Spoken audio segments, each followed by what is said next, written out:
प्यारे बच्चों, कोविड-19 महामारी से प्रभावित वातावरण में हम आज शिक्षा की एक नवीन विधा के माध्यम से एक दूसरे से संबोधित हैं। बच्चों, इसके पूर्व कि हम अपना अध्ययन क्रम आगे बढ़ावें, मुझे एक बड़ी अच्छी बात, एक अच्छी लाइन अंग्रेजी की याद आ गई है।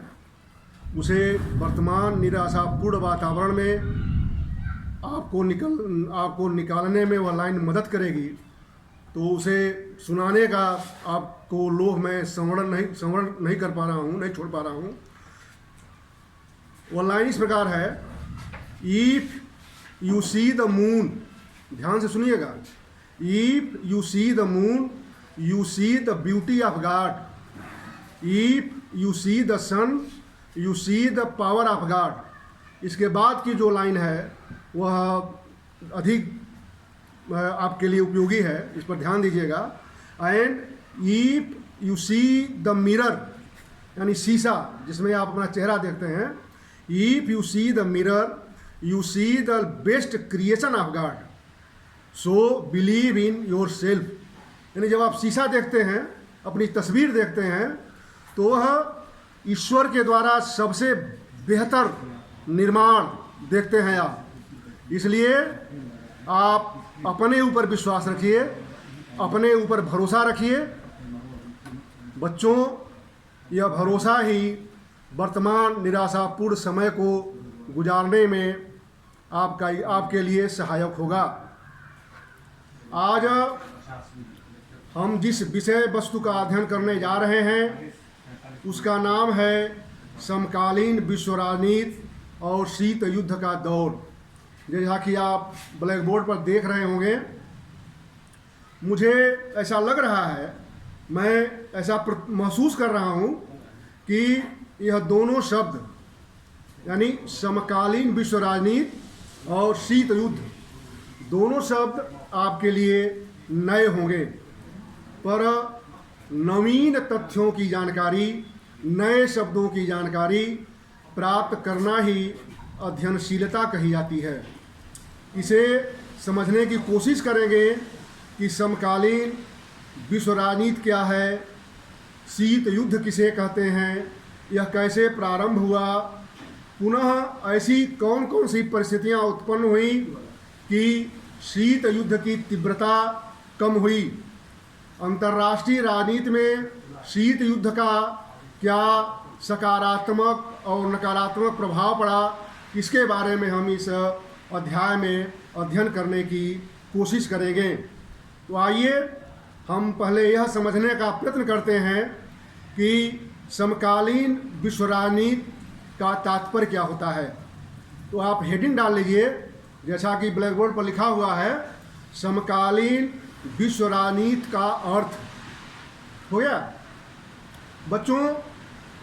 जैसे हमारा एक सामाजिक जीवन है, हमारा आपका एक सामाजिक जीवन है, और इस सामाजिक जीवन में रहते हुए हम आप सभी लोग एक दूसरे से संबंध स्थापित करते हैं, संबंध बनाते हैं और अपने जीवन का आनंद उठाते हैं। वैसे ही जैसे हमारा आपका सामाजिक संबंध है, वैसे ही विश्व के विभिन्न देश जैसे भारत, पाकिस्तान, रूस, अमेरिका, चीन, जो विभिन्न देश हैं, यह देश भी आपस में परस्पर संबंध स्थापित करते हैं।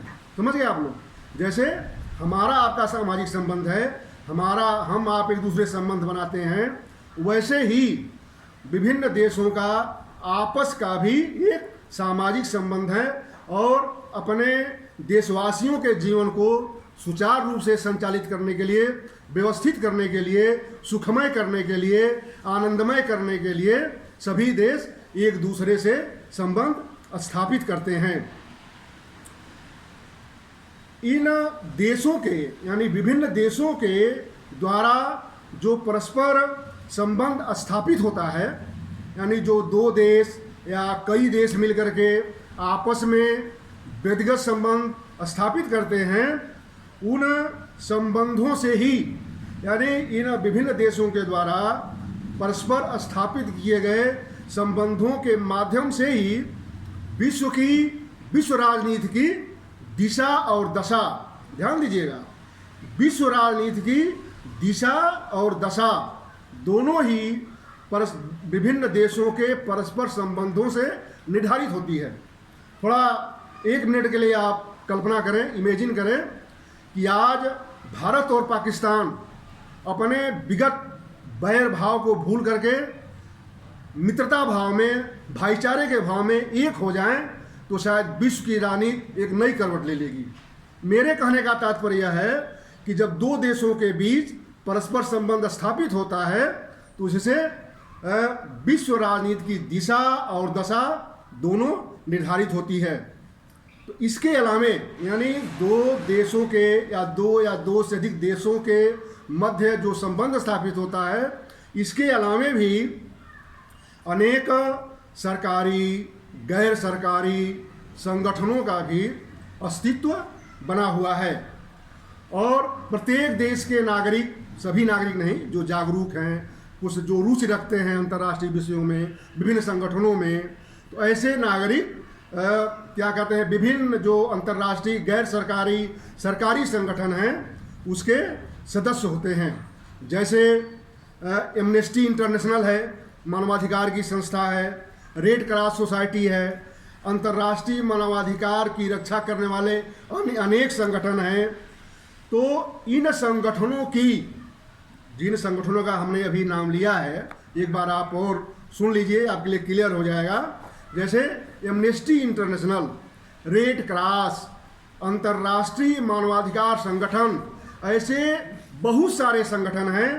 इन संगठनों की, यानी जो ये विभिन्न अंतर्राष्ट्रीय संगठन हैं, इन संगठनों की जो सक्रियता है, सक्रियता से भी अंतर्राष्ट्रीय राजनीति प्रभावित होती है। इसलिए ध्यान दीजिएगा आप लोग, मेरे कहने का तात्पर्य है कि विभिन्न देशों का परस्पर संबंध और विभिन्न अंतर्राष्ट्रीय संगठनों की सक्रियता, ये दोनों मिल करके अंतर्राष्ट्रीय और राष्ट्रीय संबंधों को प्रभावित करते हैं। राष्ट्रीय क्षेत्र, राष्ट्रीय संबंध मतलब अपने देश के अंदर की राजनीति को भी प्रभावित करते हैं, और अंतर्राष्ट्रीय क्षेत्र मतलब विश्व में भी जो घटनाक्रम घटित हो रहा है उसको भी ये विभिन्न जो गैर राजनीतिक संगठन हैं वे प्रभावित करते हैं। तो इस प्रकार राष्ट्रीय और अंतर्राष्ट्रीय क्षेत्र में, यानी आपके देश में, आपके देश के अंदर और विश्व में जो भी घटनाएं घटित हो रही हैं, उन घटनाओं के में केवल सरकारों की ही भूमिका नहीं है, विभिन्न अंतर्राष्ट्रीय संगठनों, दबाव समूहों, संस्थाओं की भूमिका है। जैसे आप प्रायः देखते होंगे कि एमनेस्टी इंटरनेशनल जो है, विभिन्न देशों में मानवाधिकार की क्या स्थिति है, इसके बारे में भी वह अपने ये अध्ययन रिपोर्ट प्रकाशित करता है। तो ऐसे देश भी हैं जहां ऐसा लगता है कि जो उसकी रिपोर्ट है मानवाधिकार रक्षा के संदर्भ में, तो कभी कभी ऐसा प्रतीत होता है कि वह जैसे पक्षपातपूर्ण हो, किसी निश्चित नरेशन को लेकर के, निश्चित नैरेटिव को गढ़ने के लिए उसकी रिपोर्ट आई हो, ऐसा प्रतीत होता है। जैसे वह प्रायः ऐसा लगता है कि वे आतंकवादी समूहों का समर्थन कर रहे हैं, ऐसे समूहों का समर्थन कर रहे हैं जो हमारे आपके दृष्टिकोण से अपने देश के खिलाफ है। कई बार एमनेस्टी इंटरनेशनल की रिपोर्ट जम्मू कश्मीर के संदर्भ में आई है, जिसे अपने देश ने खारिज कर दिया है। विभिन्न देशों ने, श्रीलंका में जब वहाँ आतंकवाद लिट्टे का चल रहा था, उसने भी अंतर्राष्ट्रीय एमनेस्टी इंटरनेशनल के रिपोर्ट को खारिज कर दिया था। तो इस जो हमारा यह चैप्टर है उसमें हम विभिन्न देशों के अंदरूनी राजनीति का, यानी विभिन्न देशों के आंतरिक राजनीति का तुलनात्मक अध्ययन करेंगे। उसके साथ साथ जो विभिन्न अंतर्राष्ट्रीय समूह जो हैं, जो अनेक देशों की राजनीति को प्रभावित करते हैं, उन कारकों का भी अध्ययन इसमें किया जाता है। इसीलिए इस पाठ का नाम समकालीन विश्व राजनीति कहना समीचीन है, उचित है। अब अगली हेडिंग पड़ी हुई है शीत युद्ध।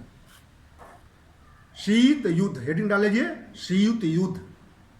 अब यह भी शब्द आपके लिए एकदम नया है और आपको लगेगा कि ये शीत युद्ध क्या है, कोल्ड वार क्या है। एकदम नवीन शब्द आपके लिए है। युद्ध तो आप जानते ही हैं, आप अपने घर में भी झगड़ा करते होंगे, अपने छोटे भाई बहनों से लड़ते होंगे, मम्मी से लड़ते होंगे। दो देशों की सेनाएं भी आपस में लड़ती हैं। जैसे अभी पिछले वर्ष भारत ने बालाकोट में हमला किया था आतंकवादियों के खिलाफ, लेकिन वह तो युद्ध है। जब दो देशों की सेनाएं आमने सामने युद्ध करती हैं हथियारों से, तो युद्ध है। लेकिन अब शीत युद्ध क्या है, शीत युद्ध का क्या तात्पर्य है? तो बच्चों, शीत युद्ध का तात्पर्य उस अवस्था से है, उस कंडीशन को शीत युद्ध कहते हैं जब दो या दो से अधिक देशों के मध्य, ध्यान दीजिएगा, जब दो या दो से अधिक देशों के मध्य तनावपूर्ण वातावरण व्याप्त हो। जब दो या दो से अधिक देशों के मध्य तनावपूर्ण वातावरण व्याप्त हो, तनाव अपने चरम पर पहुंचा हो, एकदम चरमोत्कर्ष पर, और ऐसा लग रहा हो, ऐसी आशंका